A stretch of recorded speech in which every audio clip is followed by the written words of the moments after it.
नमस्कार, मैं शंभू कुमार सिंह और आप देख रहे हैं नेशनल दस्तक। इस इवनिंग बुलेटिन में आपका स्वागत है और वो तमाम बड़ी खबरें जो आपके लिए जरूरी है।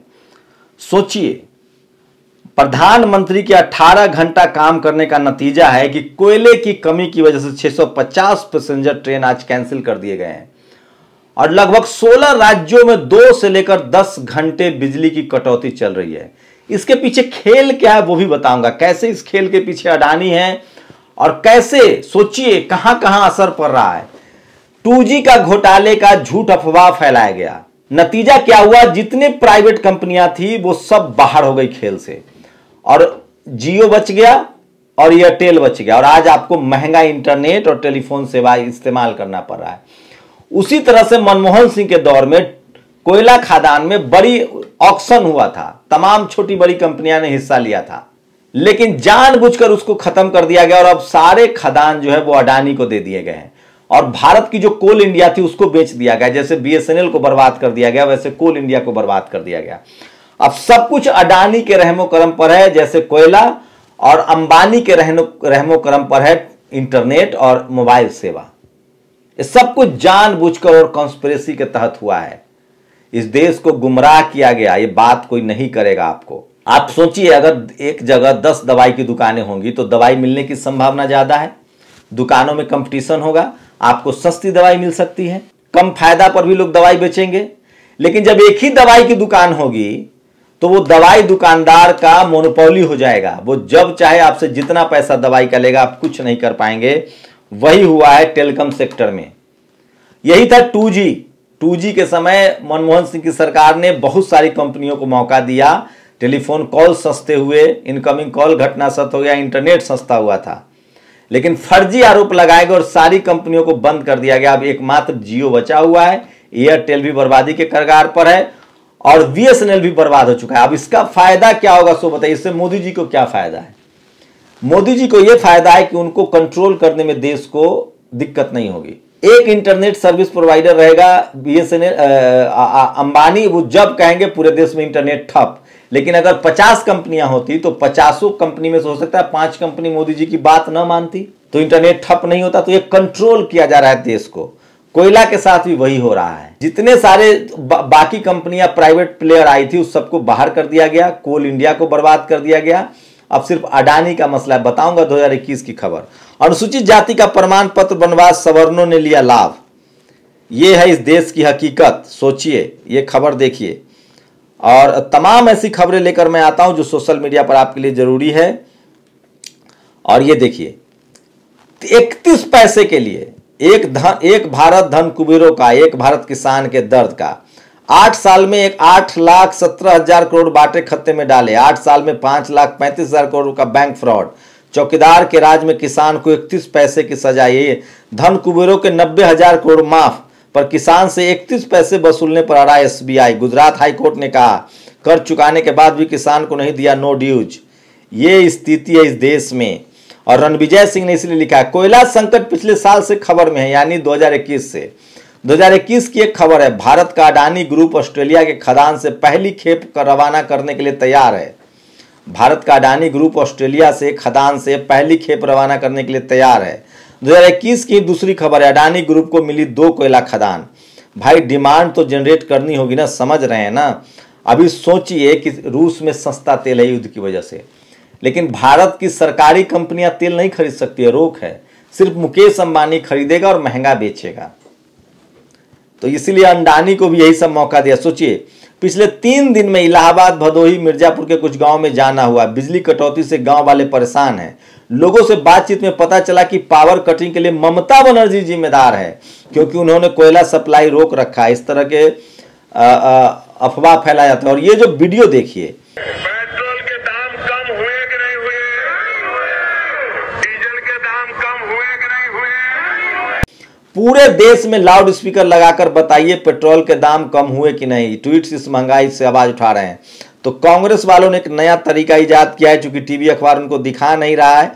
और ये खबर आज सबसे ज्यादा सोशल मीडिया पर वायरल है। दरोगा शशि भूषण सिन्हा ने अपनी दलील में कहा, वीडियो 2 महीने पुराना, महिला से मालिश कराना कोई गुनाह नहीं है, घर का मामला है और गांव की महिला है।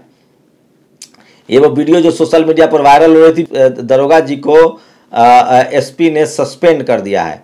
और ये एक वीडियो देखिए, इसमें इतनी एक आदिवासी महिला, जनजाति महिला को एक दरोगा जी सरेआम दरोगा विश्वनाथ एक बंजारा जाति की महिला को अश्लील हरकतें और गाली दे रहा है। ये सोशल मीडिया पर वायरल है।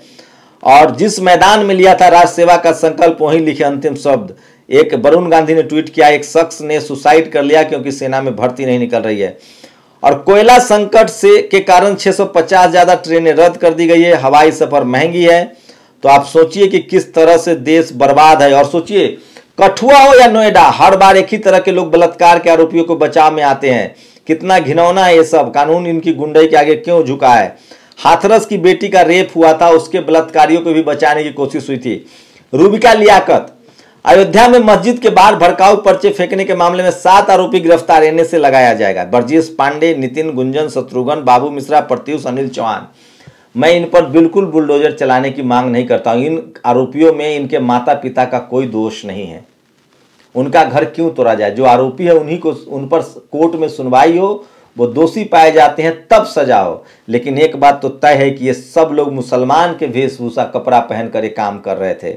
इसका मतलब है कि ये कपड़े से नहीं पहचाने गए, सीसीटीवी से पहचाने गए। सवाल उठता है कि क्या बाकी के जो रामनवमी वाली यात्रा में या हनुमान जयंती में जो रैली हुई थी, उसमें क्या जानबूझकर दंगा फैलाने के लिए ही रैली पर पत्थरबाजी हुई, और क्या वो भी भेष बदलकर, मुसलमान का नाम बदलकर पत्थरबाजी हुई? इसकी जांच होनी चाहिए। और नोएडा में बलात्कारी को छुड़ाने के लिए बजरंग दल के गुंडों ने पुलिसकर्मियों के साथ मारपीट की और खूब हंगामा किया।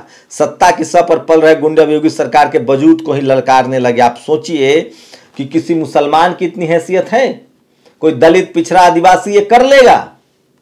ये है मनुस्मृति का राज। और इसलिए कह रहे हैं संविधान खत्म हो रहा है। सहरसा दरोगा ने थाने में महिला से तेल मालिश कराई, एसपी ने किया सस्पेंड।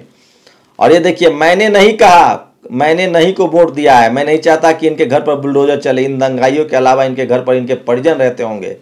किसी के घर बुजुर्ग होंगे, किसी के घर बच्चे होंगे, माँ बहन बेटी होंगी।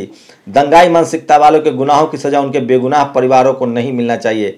ये बुलडोजर वाला मसला, मैं फिर यहाँ भी कहूँगा कि बुलडोजर ना हो। ये लोग कपड़ों से नहीं, सीसीटीवी से पहचाने गए। महेश मिश्रा, प्रत्युष श्रीवास्तव, नितिन कुमार, दीपक गौर, ब्रजेश पांडे। और भीषण गर्मी के बीच 16 राज्यों से 2 से 10 घंटे तक बिजली कटौती है ये। और जिग्नेश मेवानी के द्वारा इतिहास की सच्चाई बताने पर उनको गिरफ्तार किया गया है। और ये देखिए, कहा गाना है तो गाओ, नहीं तो फिल्मी मोदी जी का गाना गाओ या देशभक्ति फिल्मी गाओ। ये सयोपुर की घटना है, जब बाबा साहब की लोग जयंती मना रहे थे। और सोचिए, एक और खबर बता रहा हूं लास्ट में। दिलीप मंडल ने लिखा है, गंगा जमुनी तहजीब क्या है। मलाई खाने और सत्ता के करीब रहने के लिए राजा बीरबल शर्मा, राजा टोडरमल, तानसेन मिश्रा और राजा मानसिंह का अकबर के दरबार में घुस जाना और मिलकर भारत की जनता पर राज करना ही गंगा जमुनी तहजीब है। इसमें भाईचारा बना रहता है। आजादी के बाद भी गंगा जमुनी तहजीब सफलतापूर्वक चल रही थी। बदलाव सिर्फ ये हुआ था कि शिखर पर मुसलमान की जगह हिंदू सवर्ण आ गए थे। मान्यवर कांसीराम और फिर मंडल कमीशन ने संतुलन बिगाड़ दिया, वरना सब अच्छा सेकुलर चल रहा था। नीचे से दबाव पड़ते ही गंगा जमुनी तहजीब हाँफने लगती है। ये हिंदू मुस्लिम इसलिए कराया जा रहा है कि SC ST OBC माइनॉरिटी के लोग RSS और बीजेपी को वोट दे, ताकि जो SC ST OBC माइनॉरिटी के लोग सत्ता में आ रहे थे वो रुक जाए। ये है गंगा जमुनी तहजीब। और सोचिए, पहले धर्म के नाम पर ईसाइयों को मारा, आप चुप रहें। फिर उन्होंने मुसलमानों को मारना शुरू किया, आप चुप हैं। बुद्धिस्टों को भी मारा है। अब सोचिए, पंजाब में सिखों पर भी हमला हो रहे हैं। ये और इस सब के पीछे RSS है, जो सरेआम एक शख्स सेकुलर देश में जहां फंडामेंटल राइट्स है, कोई किसी धर्म को मान सकता है, वहां रात दिन मोहन भागवत कहता है कि ये हिंदू राष्ट्र बनेगा, बाकी धर्म वाले कहां जाएंगे। आज वो कह रहा है कि कि ये यहां गुंडागर्दी नहीं चलेगी। कौन गुंडागर्दी कर रहा है? सोचिए, हाथरस में शेड्यूल कास्ट की लड़की से रेप हुआ, कौन लोग पंचायत कर रहे थे? आज नोएडा में लड़की से रेप हुआ, कौन लोग छुड़ाने जा रहे हैं? देश को नर्क में तब्दील किया जा रहा है। न कोई कानून है, न कोई व्यवस्था है। इन लोगों को संविधान से प्रॉब्लम है। ये देश अब संविधान से नहीं, गुंडई से चलाने की कोशिश हो रही है। नोएडा रेप के आरोपी सनी को छुड़ाने के लिए बजरंग दल के लोग थाना पहुंचे और हंगामा शुरू कर दिया। ये मुकनायक ने अपना पेज बनाया है। तो ये बड़ी खबर थी और जो मैं आपको बता रहा था। और भारत में अगर आज वाला इंटरनेट का जमाना होता, देश दुनिया की बात हम तक पहुंच रही होती, तो क्या ये तो भी क्या भारत के मशहूर संगीतकार सलील चौधरी, ऋषिकेश मुखर्जी की फिल्म छाया फिल्म का गीत इतना न मुझसे तू प्यार बढ़ा के लिए मोजार्ट की सिम्फनी 40 की कॉपी करनी पड़ती। 350 साल पुराना माल टीप लिया। हिंदी सिनेमा के ऑल टाइम हिट गीतों में से एक है। भारत में टैलेंट और महानता को नए सिरे से प्रभावित करने की जरूरत है। ये वो नकलची लोग हैं जो ओला में नौकरी करता था, उबर में नौकरी करता था, वो ओला बना लिया। जो अमेजन में नौकरी करता था उसने फ्लिपकार्ट बनाया। ये सिर्फ नकलची लोग हैं और अपने आप को विश्वगुरु कहते हैं। भारत विश्वगुरु था जब बुद्ध में भारत था, जब सम्राट अशोक का भारत था, चंद्रगुप्त मौर्य का भारत था, घनानंद का भारत था। विश्वगुरु थे बुद्ध, जिस पर दुनिया में रिसर्च हो रहा है। तब सोने की चिड़िया थी भारत। तक्षशिला, नालंदा, विक्रमशिला जैसी यूनिवर्सिटियां थी।